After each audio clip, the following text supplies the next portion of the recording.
Politics, business, and adversity can all make for strange bedfellows.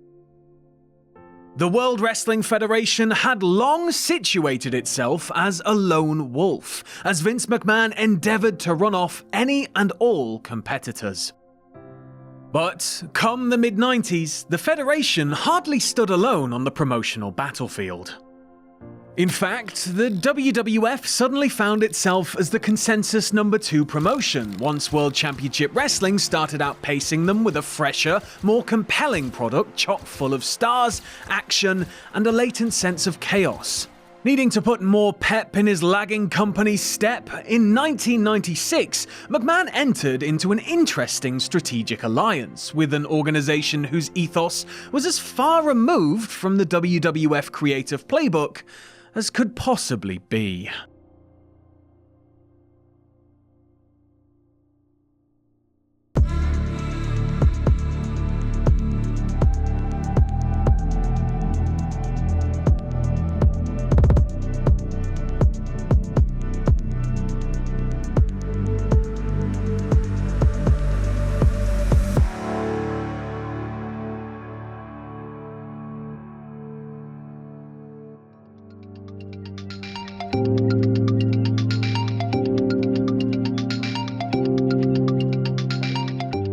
Attitude wasn't too far beyond the horizon for the WWF.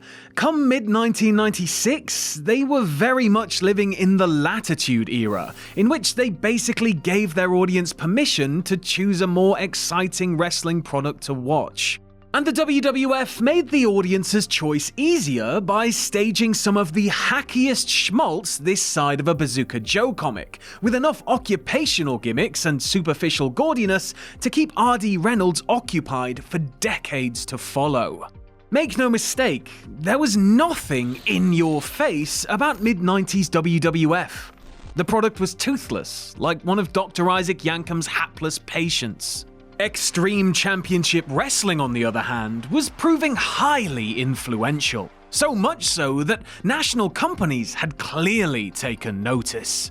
In the 4 years since ECW first set up shop in South Philadelphia, the promotion grew from a nondescript northeastern indie into a veritable underground sensation, melding violent bloodbaths, adult themes, consummate wrestling exhibitions, and creative liberty like no other promotion before it.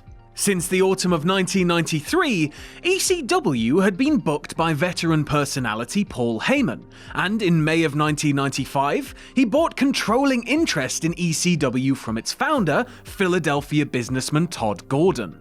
Heyman's take on what contemporary pro wrestling could and should look like had found a niche audience, and an ever-expanding one at that. This audience didn't just spring up out of nowhere. These were lapsed, or at least lapsing, WWF fans that had aged out of the increasingly kid-friendly product beaming out of Stamford. Federation strongholds like Philadelphia and New York were filled with fans that had caught on to ECW through its regional television program. Many of those converted fans still attended WWF events in their area, and they often made their voices heard. The pro-ECW contingent was notably loud inside of Philadelphia's Spectrum at the 1995 King of the Ring, an event that resides on a plane of historic awfulness. By the time the maligned tournament reached an undesirable final pitting looming Mabel against unestablished Savio Vega, the Philly fans had had enough. After one rest hold too many in this slog of a match, a very loud portion of the crowd began chanting EC-Dub. Somewhat humorously, babyface announcer Vince interpreted this as a sign of support for Vega, and cheerfully implored the home audience to listen to the response. Once he realized they were chanting for something that wasn't Vega, McMahon quickly changed the subject. Paul Heyman believes that this fateful moment was the one in which Vince first became aware of ECW. If not its existence, then definitely its sizable reach. But aside from that little sign of the times, both promotions continued on separately. The struggling WWF would soon be met with all it could handle from the WCW Blitz, while ECW's scope enjoyed incremental growth, continuing to establish itself as a course alternative to the so-called Big Two. But over a year after the King of the Ring incident, an unusual partnership was struck between promotions. The WWF and ECW quietly entered into an arrangement to exchange talent and occasionally cross-promote. The WWF had had working agreements before, particularly with Jerry Lawler's USWA and Jim Cornette's Smoky Mountain Wrestling, with similar talent exchanges and some of the cross-promotion. In fact, McMahon had first honed his transcendent heel character in Lawler's territory in 1993, cutting promos that hinted at the Mr. McMahon to come. But this was a much different scenario. Neither Memphis nor Smoky Mountain fans openly posed an affront to the WWF way. Meanwhile, ECW was something of a movement, a call to arms that signaled beyond its northeastern base, and McMahon needed to appeal to those fans that had begun soundly rejecting his creative fare. As was the case with any working agreement, the crux was that each side had something substantial to gain. For McMahon and the WWF, they needed something to freshen up what had become a hollow sports entertainment offering, especially as Nitro was now routinely pummeling Raw in the weekly Nielsen's thanks to the New World Order, and ECW was plenty fresh. For Heyman and ECW, they needed a foothold to continue their growth. There were designs on staging the company's first pay-per-view in the not-too-distant future, and at present time, they lacked a national TV outlet to reach the masses. However, the idea of the two sides working together sounded a little funny to fans familiar with the tenets of each. After all, ECW was the renegade company that called out WWF and WCW for their homogenized approaches. Heyman even had a reputation for bad-mouthing both companies in fiery pre-show speeches to his assembled wrestlers. It might look just a little bit hypocritical if Heyman and company are suddenly playing nicey-nicey with a decidedly corporate outfit. As Heyman later admitted, it was not going to help us to be embraced and endorsed by Vince McMahon. There needed to be a palpable sense of dislike between the two companies for this to work, and certainly the first instances of sharing space didn't feel all that friendly. 15 months after the King of the Ring disaster, the WWF produced another pay-per-view in Philadelphia, holding In Your House Mind Games at the brand new Core State Center, today known as the Wells Fargo Center. It was here that Heyman and ECW mainstays the Sandman and Tommy Dreamer occupied front row seats just off the hard camera, with no overt spotlighting from McMahon or his fellow broadcasters. But that was part of the work. During the evening's opening match, a strap match pitting Savio Vega against the future JBL, the ECW contingent insinuated themselves into the program. As Vega and Bradshaw took the fight to ringside, Sandman suddenly stood up and spewed beer into Vega's face. The knowing fans in the crowd popped for this unexpected development, while McMahon spoke with faux umbrage about this local wrestling group trying to score publicity on the WWF's time. In his monotone narration, McMahon never mentioned ECW or the Intruders by name, to give a sense that it was unplanned. The following night on Raw, over 90 minutes away in Hershey, Pennsylvania, there was a second intrusion. During a match pitting Owen Hart and Davey Boy Smith against the Body Donners, Taz jumped the guardrail and snatched away a planted fan sign that read "Sabu fears Taz." He paraded around ringside holding the sign up, while Smith shouted at him from the ring. On commentary, Jim Ross gave a slightly more impassioned disclaimer to the interruption, labeling Taz and his ilk as bingo hall denizens looking for their 15 minutes of fame. The action then faded into an abrupt commercial break, which was a request from Heyman in order to make Taz's involvement seem genuine and unscripted. For these angles, a little bit of buzz was created, but it's not like the ECW guys were invading marquee matches. Raw experienced no bump in viewership, and really, life went on as usual for the two companies. But while regulars like the Sandman and Taz weren't going to be appearing regularly on Raw, some other ECW performers would be. That's because, as part of the working agreement, while the WWF intended to send some of their seldom-used wrestlers to ECW for retooling, they wanted some guys in exchange to help freshen up the roster. Later that autumn, 4 ECW wrestlers made the jump to New York. All Japan vets Doug Furness, Phil LaFon and Terry Gordy, who was repackaged as the Masked Executioner, as well as 4-time television champion 2 Cold Scorpio, to be repackaged as Flash Funk. To acquire Scorpio, McMahon agreed to pay Heyman $1,000 a week to make up for a lost sponsorship from Tommy Boy Records, who were paying ECW for promotion whenever Scorpio's theme music was acknowledged as one of their tracks. All 4 men were spotlighted in different matches and angles at November's Survivor Series. For a while, the back-to-back disruptions and this drafting of new talent was all the visible cooperation between the WWF and ECW. That is, until February of 1997.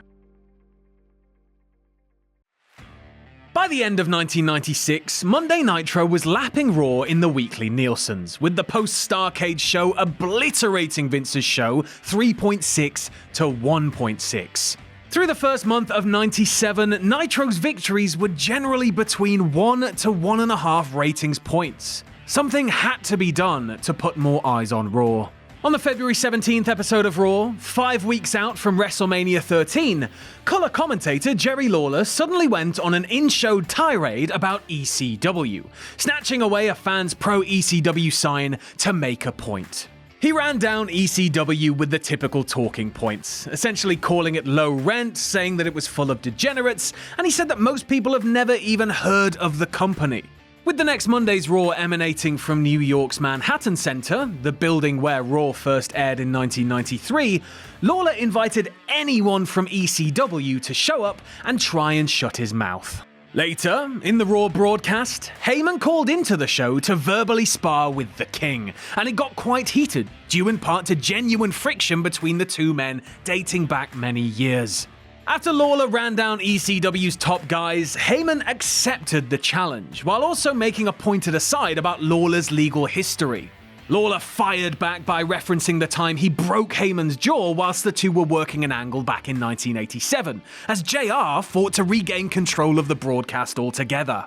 The February 24th Raw in New York was one of the most fascinating episodes in the show's 4-year history. With Heyman and company as guests, the New York crowd cheered anything and everything ECW, while reacting mostly with annoyance and/or indifference to the Federation offerings, save for the surprise return of the Legion of Doom, proving that nobody's too hip for the Road Warrior pop. And ECW arrived in style. Tommy Dreamer and Sabu have both admitted that the ECW contingent arrived at the Manhattan Center in matching tracksuits, an indication of solidarity, something that apparently greatly impressed Vince.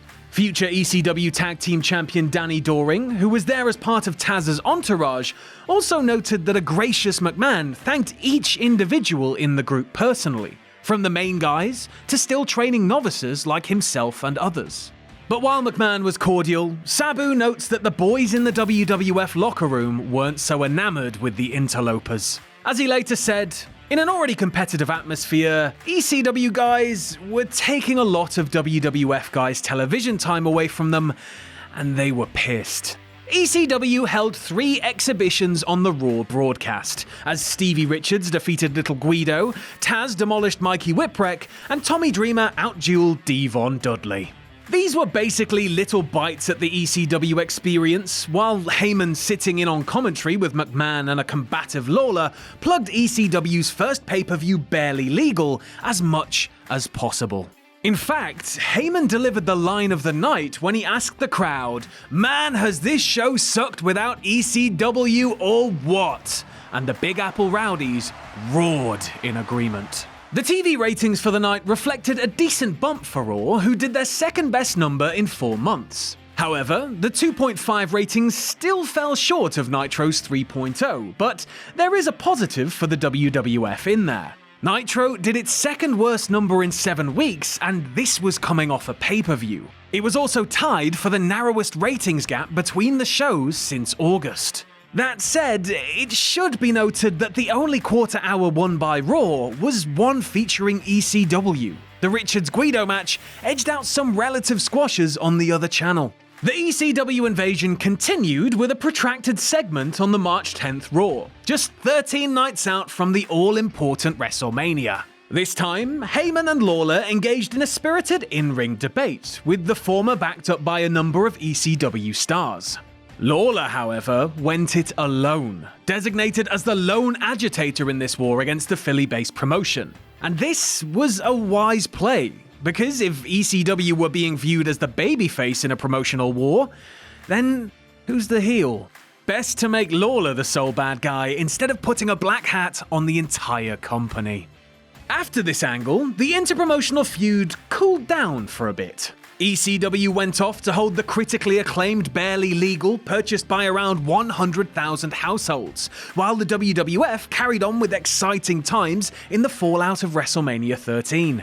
The next time Lawler broached the topic of ECW, however, he wouldn't be standing alone. On the May 12th episode of Raw, the King was flanked by a very recognizable ECW star, Rob Van Dam. At least, he was nominally an ECW star. For the previous year plus, the globe-trotting Van Dam had stolen the show a number of times in ECW, particularly for his daring battles with now-partner Sabu at the ECW arena.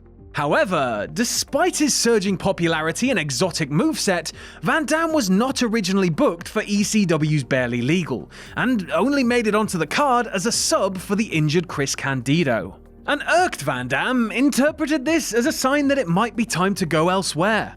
Back in mid-March, before Candido's injury opened the door for him to work the pay-per-view, RVD visited backstage at a Nitro broadcast in Savannah, Georgia. There, he claims Eric Bischoff had put together a deal to bring him on board. Soon, word broke about Van Dam possibly defecting to WCW. Fans at ECW events serenaded him with chants of "You sold out," as it looked for all the world like the Daredevil was headed for greener pastures. However, Heyman had an idea. With the WWF-ECW connection still in play, Heyman wanted to turn RVD into a self-absorbed, boundary-crossing mercenary. While still calling ECW home, Heyman pondered if there was a way to have Van Dam show up on Nitro uncontracted, then later show up on WWF television, giving Van Dam the promotional trifecta in just a short amount of time, while putting more attention on ECW. After all, in a heel promo at Barely Legal, Van Dam did say that he loves to work Mondays, for which promotion, it didn't really matter. The WCW part of the idea was a serious stretch and unlikely to work out, so Heyman got RVD and the WWF on board with a modified idea. Have Van Dam sell out by jumping to the WWF at the behest of Lawler, who steals him away to get one over on ECW. And that's just how it was portrayed. Van Dam took the fall in a tag match at the ECW arena on Saturday, May 10th, acted annoyed at the fans that sang goodbye to him, and showed up on Raw less than 48 hours later. There, he squashed 19-year-old enhancement talent Jeff Hardy, a future rival. Van Dam took the anti-ECW tack in his WWF promos, coming off as an ascending star that saw ECW as a stepping stone to greatness. But oh, he would come back. 1 month after his Raw debut, Van Dam returned to ECW the night of WrestlePalooza. After Tommy Dreamer finally scored a pinfall win over outgoing enemy Raven, Van Dam jumped Dreamer. Sabu followed suit, but once Dreamer got the upper hand on the two, a third intruder entered the fold: Lawler himself. The arena goers reacted with a torrent of heat, both incredulous enjoyment of the hot angle and genuine disdain for the WWF representation. With Lawler running down both the crowd and the company, Sabu and Van Dam held off every ECW rep that stormed the ring, until Taz finally cleared everyone out. Lawler even admitted that he was scared for his safety that night, saying that it didn't happen often, but the tense atmosphere and crowd response left him a little apprehensive. The fallout continued across multiple companies. Heyman and Dreamer attacked Van Dam and Lawler on Monday's Raw 2 nights later. Dreamer even stormed into a USWA broadcast in Memphis the following week to try and get at Lawler. To be fair, it was ECW that enjoyed the bulk of this gate-crashing angle. USWA's involvement was minuscule while in the WWF, as it resided in the mid-card, away from the Austins and Harts and Takers and such. A match between Dreamer and Lawler was then penned in for ECW's second pay-per-view Hardcore Heaven on August 17th. At one juncture, there were plans to run a tag team match at SummerSlam 2 weeks before then, with Dreamer teaming with Sandman to face Van Dam and either Lawler or Sabu. The latter bout never came to pass. Incredibly, by the end of June, mere weeks after Lawler breached the barriers of the ECW arena, all involvement on the WWF end ceased. It was at the June 23rd Raw in Detroit that Van Dam and Sabu were both supposed to be in action. Sabu did wrestle on the Raw broadcast, going to a double countout with former ECW rival Flash Funk. This was a particular bone of contention for Sabu and Heyman, who didn't feel that one of ECW's biggest stars should be going to a stalemate with a guy that the WWF uses strictly as a mid-carder. ECW's Scorpio and WWF's Flash were two different guys in that sense. But the bigger issue lay with Van Dam, who was asked to lose to Double J Jesse James via a disqualification on the secondary Shotgun tapings. This was pre-Road Dogg, and James never beat anybody outside of enhancement foes. Van Dam later said, "I'm here to get ECW exposure, not to go on your TV and show that your guys are better than us." Unhappy about being asked to do the DQ job, RVD asked Heyman what he should do, and says the ECW boss told him, "Say the word and we'll go." With that, Van Dam balked at the job, and he, Sabu, and Heyman all left. And with that, the interpromotional angle was dead. A reported plan to have Heyman become the new color commentator on Shotgun following the kayfabe firing of Brian Pillman from the spot fell through as well. The working agreement between companies continued, however. Jim Cornette made appearances at the next ECW arena show, aiding Lawler, Van Dam, and Sabu in a group beatdown. Undercarders Aldo Montoya and Leif Cassidy were sent to ECW, where Montoya became just incredible, and the reborn Al Snow discovered the joys of, head. Developmental projects Darren Drozdov and German bodybuilder Brackus were also sent to ECW for a little bit of seasoning. Several WWF-centric names did run-ins to assist Lawler in his pay-per-view match with Dreamer, including Rick Rude, Jake Roberts, and Sonny. However, Dreamer ultimately won the gloriously overbooked brawl. The WWF invasion of ECW limped along into the autumn months, sans Lawler. Van Dam and Sabu remained somewhat tethered to a group that now consisted of, at different times, Droz, Brackus, a returning Furnace and LaFon, the Pitbulls, and ECW broadcaster turned short-lived WWF ring announcer Lance Wright. After Van Dam outlasted Dreamer in a flag match at the 1997 November to Remember, the angle essentially fizzled out, and RVD continued his ascent as the company's next top star. From 1998 onward, there wasn't a whole lot of connection between the WWF and ECW that people saw. Later, of course, we would learn about the secret payments over the years from McMahon to ECW that totaled a shade under $600,000. The WWF also loaned back some of ECW's principal players from time to time, whether it was Taz to dethrone outgoing world champion Mike Awesome, or the Dudley Boys for one last outing in Queens. Then, of course, there was ECW's involvement in the 2001 invasion, and then the namesake WWE brand, which, the less said about both, the better. Aside from the first two one-night stands, the most enticing crossover between the WWF and ECW came at a time when Vince's product was less than trendy, and when ECW began making aggressive moves to increase national awareness. ECW remained a viable enough alternative with a loyal fan base until debts killed them in 2001. And though the interpromotional angle didn't really do a whole lot for Raw's viewership numbers since it was treated as little more than a side attraction anyway, McMahon's product co-opted enough elements from the ECW playbook that, combined with a captivating and talented young roster led by Steve Austin, allowed them to surge ahead of WCW in the Monday Night Wars. The year 1997 was one of change for the World Wrestling Federation, for reasons good and bad. Certainly, the company ended the year with drastically different creative orientation than was prevalent through most of the prior years. The WWF-ECW connection makes a little more sense when viewed with decades of hindsight, but it felt especially weird when it first commenced in 1996. And the head-spinning moments that occurred therein made for more interesting times in two different promotions, each seeking a greater audience.